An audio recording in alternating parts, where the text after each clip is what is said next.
Boa noite, bancário, boa noite, bancária, boa noite aos terceirizados que trabalham para os bancos, estão nos assistindo. Sou Juvândia Moreira, presidenta do sindicato, e nós estamos aqui em mais um Momento Bancário em Debate. E hoje nós vamos falar sobre terceirização. Muito bem, e para falar sobre terceirização, nós estamos aqui com a Ana Tessia Sanches. A Ana Tessia, que é diretora executiva do sindicato, é mestre em Ciências Sociais, especialista em Economia do Trabalho e toca o tema terceirização aqui no sindicato. Então acompanha as audiências públicas, né, o debate na CUT. E a gente vai primeiro... boa noite, Ana Tessia. Obrigada aí pela participação aqui no Momento Bancário em Debate. Então primeiro a gente vai entender como é que é a terceirização na categoria bancária. Né? Qual o tamanho desse problema? Ana, o que você nos fala sobre a terceirização na categoria bancária? O que a gente pode... se é que a gente tem condição de mensurar quantos terceirizados tem, qual a situação, a condição que estão esses terceirizados, enfim, o que você fala para a gente da terceirização? Bom, em primeiro lugar, eu queria desejar uma boa noite a todos e a todas que nos veem nesse momento, né?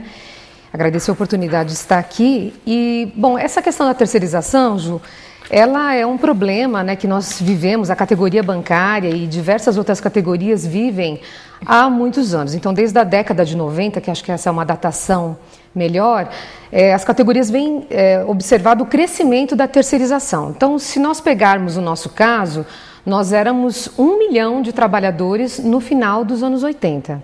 Hoje, nós bancários, né, representamos 485 mil. Esse é o nosso número, né, após algumas oscilações. O crescimento da economia apontou também para um crescimento da categoria. Só que, se nós olharmos o volume de produtos, o número de clientes que aumentou nesse período, o lucro dos bancos, a gente vai perceber que o número de trabalhadores caiu muito, né? Houve uma queda significativa, que pode se explicar também por outros motivos, a automação, as fusões. Mas a terceirização, com certeza, é um dos motivos estruturantes dessa queda do emprego bancário. E a terceirização, portanto, foi ganhando vários espaços em diversas áreas. Então, hoje a gente consegue ver a terceirização quando a gente entra na agência e a gente vê aquele volume grande de caixas eletrônicos, né? A gente sabe que não é mais um bancário que está atendendo diretamente o cliente. Está falando assim, o cliente vai lá e faz um depósito naquele caixa eletrônico, pega o envelope, coloca o dinheiro, coloca o cheque, deposita. Antes quem alimentava isso era um bancário. Agora quem faz isso já não é mais um bancário. É disso que você está falando, né? Exatamente, porque assim, o caixa eletrônico, ele não conclui a operação sozinho. Né? Então, essa parte que foi simplificada, ou que foi fracionada, ela é fortemente terceirizada. E aí a gente também vai olhar outras áreas. Então, por exemplo, se você olhar o setor de cobrança, amplamente terceirizado nos bancos.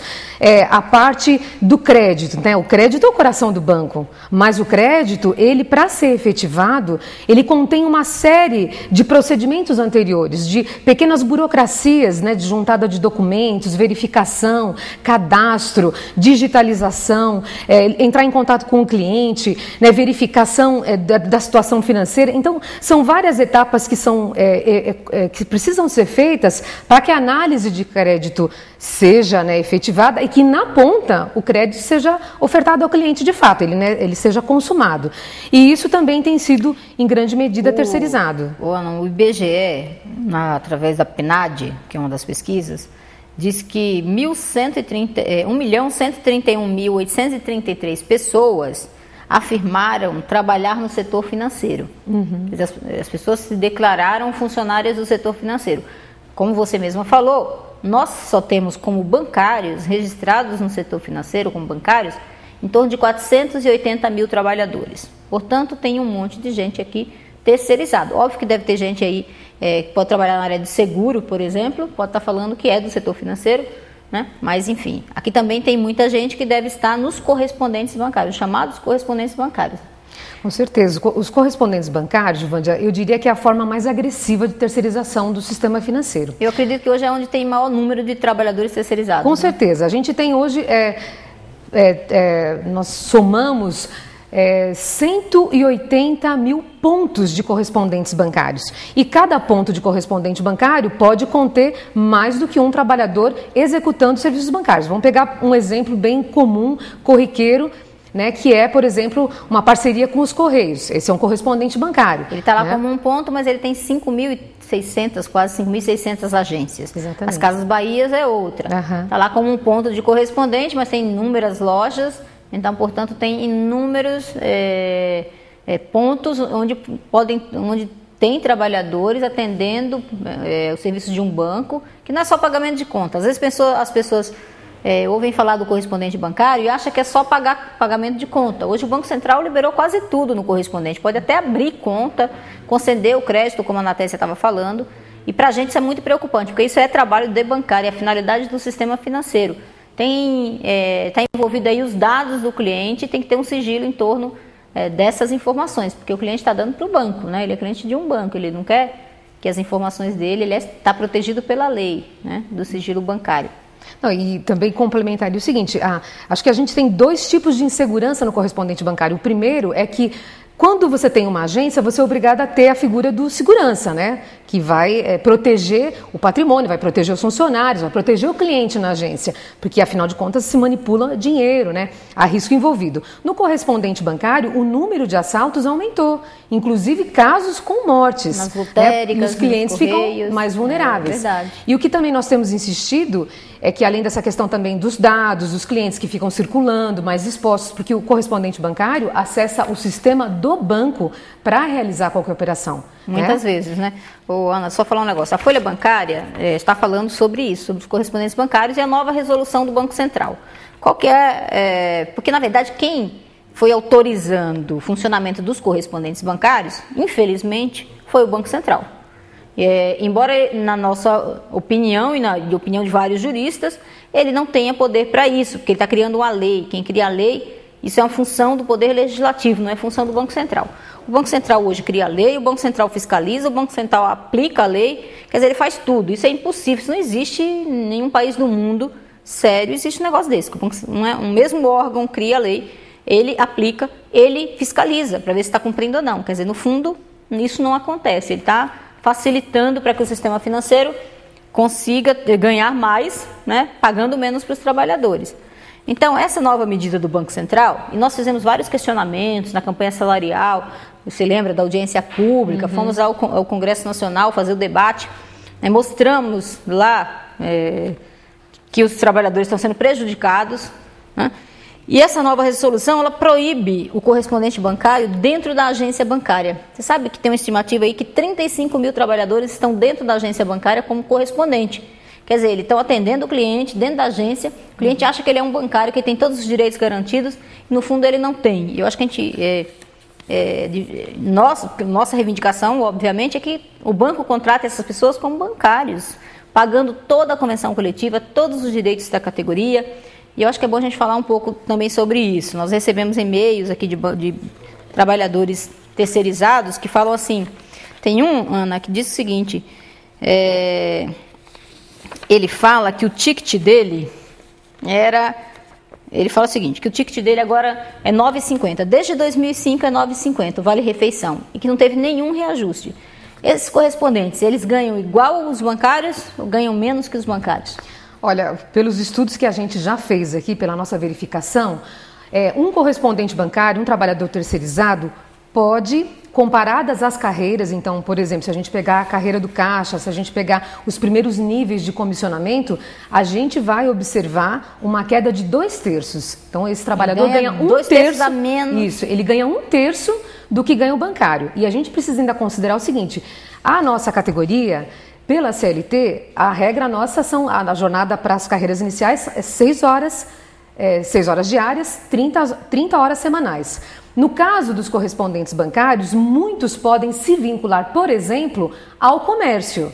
Se vinculando ao comércio, a jornada é de 44 horas semanais, né? Então, portanto, a gente verifica uma queda brutal de salário, né, a jornada alterada e o conjunto de direitos que nós conquistamos na Juvândia. O nosso sindicato tem 88 anos e é por isso, depois de muitas lutas, que hoje a gente tem uma convenção coletiva de trabalho que se diferencia de muitas outras categorias, inclusive, né? Sem demérito algum, mas a gente tem um ticket de alimentação, nós temos um vale, né, de compras que a gente vai ao mercado e compra livremente o que nós necessitamos.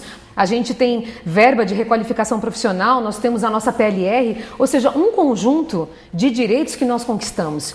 E o que acontece é que a terceirização consegue, na prática, destruir. Então, na verdade, os empresários no Brasil, no geral, têm usado a terceirização para reduzir os seus custos.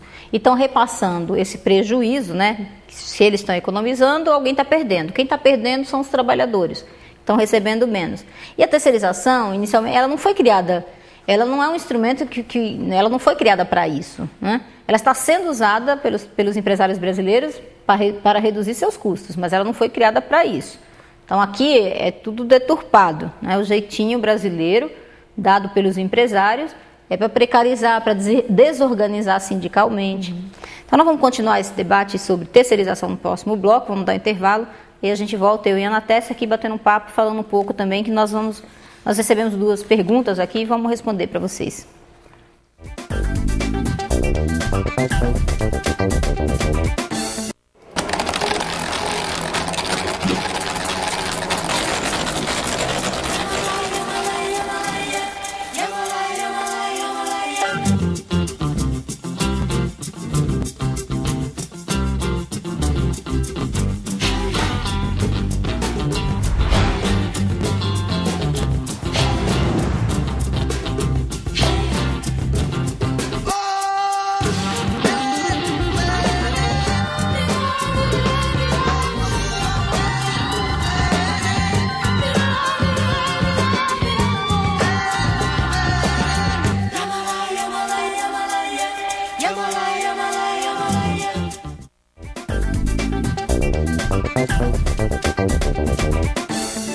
Nós estamos de volta no Momento Bancário em Debate, falando sobre terceirização.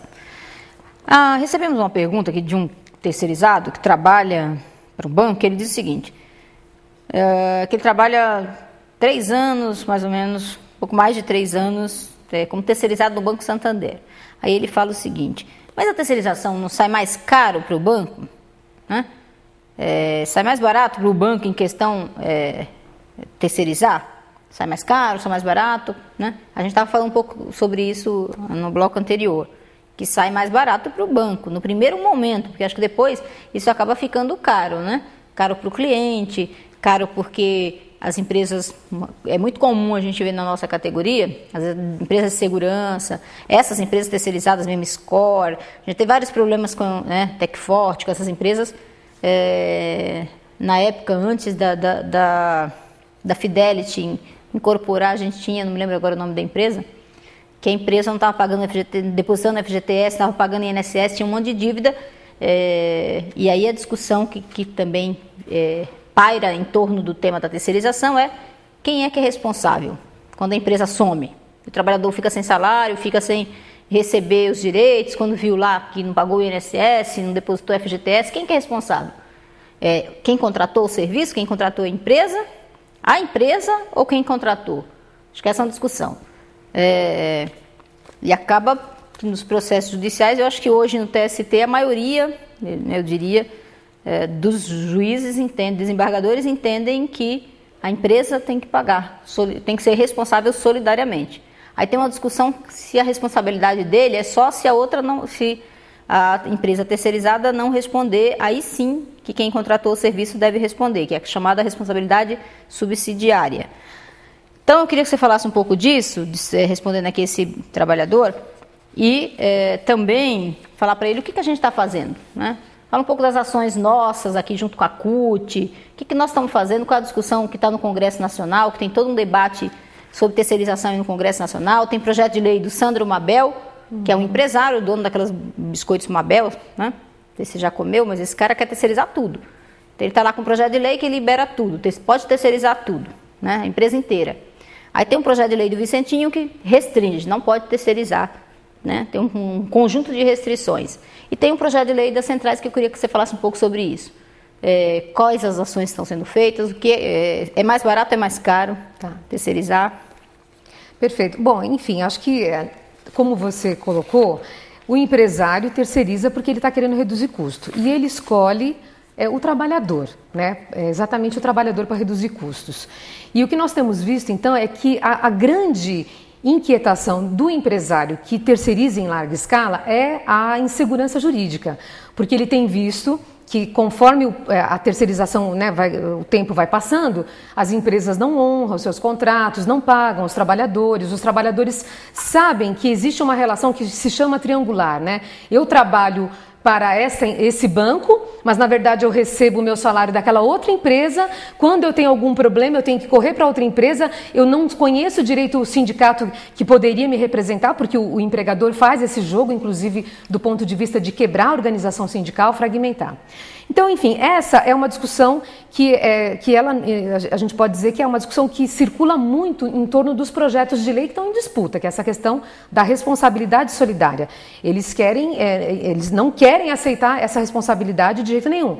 Eles querem se eximir. Então, ou seja, hoje em dia o que se percebe é que o Mabel, assim como outros empresários que estão defendendo os projetos de lei, né, o projeto de lei, como a gente comentou agora há pouco, acho que vale a pena frisar, são 2 projetos de lei de cunho empresarial que têm ganhado terreno no Congresso Nacional. Um é o do próprio Fernando Henrique, que há muitos anos ele apresentou, e o outro é o do Sandro Mabel.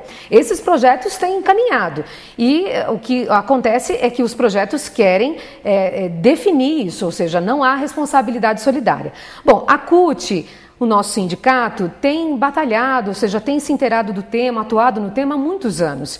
E nós apoiamos 2 projetos. Um projeto que nós apoiamos é o do deputado Vicentinho, deputado do PT, que ele tem um caráter restritivo, né? Ele limita a terceirização, ele diz que não pode terceirizar nas atividades fim, e ele também, por exemplo, ele diz que é necessário verificar a responsabilidade solidária, né? O empregador não pode se eximir, né? O tomador do serviço, o banco, no caso, não pode repassar o problema do trabalhador para outra empresa ou para o judiciário, ele tem que assumir, né? Porque aquele trabalhador trabalhou diretamente para o banco, né? E o das centrais sindicais? As centrais se reuniram, fizeram um projeto e apresentaram para o governo, não é isso? Isso, e no final de 2009, Giovândia, aconteceu um movimento importante, né? No Brasil nós temos hoje 6 centrais sindicais, e as 6 centrais sindicais entraram num consenso e aprovaram um projeto de lei que foi construído, inclusive, com o acompanhamento do Ministério do Trabalho e Emprego à época, e esse projeto foi apresentado à Casa Civil. Então esse projeto está na Casa Civil hoje e é um projeto que nós entendemos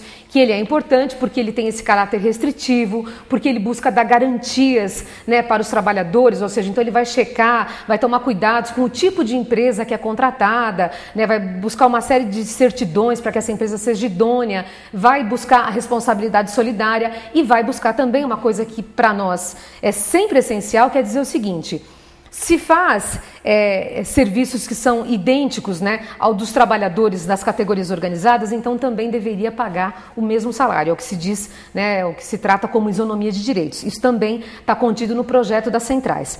Então a gente tem uma situação recente que no Congresso Nacional algumas comissões analisam projetos de lei. E numa dessas comissões, que é uma chamada Comissão Especial de Terceirização, que foi criada esse ano, o projeto do Sandro Mabel foi avaliado e, portanto, na discussão desse projeto, de outros projetos que existiam, foi criado um novo projeto de terceirização, é um substitutivo, é assim que a gente chama, que é de autoria, né, do deputado federal Roberto Santiago, que é do PV, e esse projeto, então, foi à votação nessa comissão especial, e eu gostaria de registrar que, lamentavelmente, o projeto passou na comissão, porque a comissão é formada, e é fundamental a gente explicar isso, porque a maioria dos parlamentares que participam da comissão são vinculados ao setor empresarial. Então, esse projeto do Roberto Santiago, esse projeto do Sandro Mabel, que na verdade é colado no do Mabel, o Roberto Santiago fez uma relatoria, fez um substitutivo a esse projeto. Ele é um projeto que atende aos interesses dos empresários, né? E a CUT, então, tem se organizado junto com outros atores da sociedade, né, com a academia, as universidades, junto com agentes do poder judiciário, então, as associações, então, a ANAMATRA, Associação dos Procuradores do Trabalho, Associação de Juízes, enfim, as centrais sindicais também têm se organizado para o ano que vem, que é quando a gente imagina que o projeto vai para a CCJ, né, que é o segundo momento que do projeto. De Conciliação e Justiça. Só perguntar um negócio aqui, Natécia. O Edivaldo, aqui da Caixa, nos mandou uma pergunta, que ele fala o seguinte: como é que a gente pode, os trabalhadores, através dessas entidades, do sindicato, né, no caso do nosso sindicato, poderia garantir minimamente os direitos da categoria, né? E uma vez que ainda o trabalhador não escolhe o sindicato que represente. Como a Natécia falou, quem escolhe o sindicato é o patrão. Ele vai lá e enquadra você num sindicato. É claro que ele está escolhendo um sindicato para o terceirizado que não tem representatividade, que não é um sindicato de luta, que ele não quer que o trabalhador se organize, não quer que ele fique, que o trabalhador tenha condição de lutar para ter esses direitos. Então, como é que a gente pode fazer? Na luta. A gente tem que organizar esses trabalhadores, tem que estar juntos na luta para garantir os direitos da categoria bancária para todo mundo que está no setor financeiro, trabalhando e que não tem esse direito hoje. E aí ele fala o seguinte também, da atividade preponderante. Então, assim, tem uma discussão que é o quê? Você está no sistema financeiro, então você é bancário. Trabalhar para banco, você é bancário, atividade preponderante é essa. Portanto, se você está nesse setor, você teria que ser representado pelo sindicato dos bancários e ter os direitos dos trabalhadores bancários assegurados. Isso seria o mais justo. Eu acho que seria o mais certo é você garantir a representação pelo sindicato, né, da atividade preponderante. Se tivéssemos isso, já teríamos metade desses problemas resolvidos, porque a gente ia negociar. Porque nós entendemos que nós representamos esses trabalhadores porque eles estão fazendo um serviço que é de bancário. Deveriam estar recebendo a Convenção Coletiva de Trabalho dos bancários. Tem muitos trabalhadores, inclusive correspondentes bancários, que entram com ação na justiça, que ganham enquadramento sindical como bancário, que depois o banco tem que pagar todo esse passivo para esse trabalhador. Agora, infelizmente, o processo judicial no Brasil demora muitos anos e a pessoa fica um tempão para poder receber. Mas tem muito enquadramento de correspondente bancário, por exemplo, de outros terceirizados que trabalham em outras empresas, como bancário, com os direitos da categoria, porque o juiz vai lá e o trabalhador explica e ele entende que aquele trabalho é fundamental para o banco, é de bancário e deveria estar enquadrado.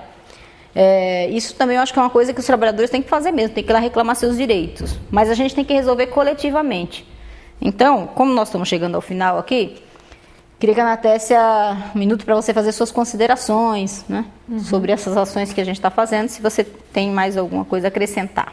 Então eu diria o seguinte, que agora então nós estamos nesse momento de ainda continuar discutindo o marco regulatório da terceirização no Congresso Nacional. Acho que é papel dos trabalhadores monitorar as leis, porque as leis vão interferir na vida dos trabalhadores, mas eu queria lembrar e alertar que o sindicato está divulgando também um abaixo-assinado, que ele tem formato eletrônico, então as pessoas podem ver isso no site, a gente já soltou algumas matérias e também vai soltar um abaixo-assinado em papel para a gente poder ajudar a mobilizar a opinião pública, né, a sociedade, que a terceirização, na verdade, ela não é um problema só da nossa categoria, é um problema generalizado e interfere na vida de muita gente, inclusive para os clientes dos bancos, né, porque altera, inclusive, o padrão da qualidade, não por culpa dos terceirizados, obviamente, mas porque há muita rotatividade, a baixa formação, né.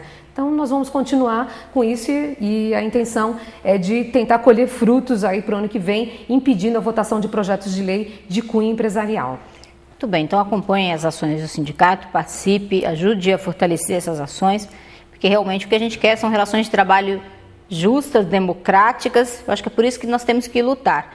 E quando a gente vê o que os bancos estão fazendo com esse segmento, isso não é democrático nem é justo, né? Essas pessoas estão trabalhando, fazendo aquele serviço, estão ganhando menos. Então vamos nos organizar para a gente construir aí um país realmente que nos dê orgulho, com relações de trabalho democráticas e justas. Queria agradecer a audiência de vocês, um grande abraço para todos e até o próximo Momento Bancário e Debate.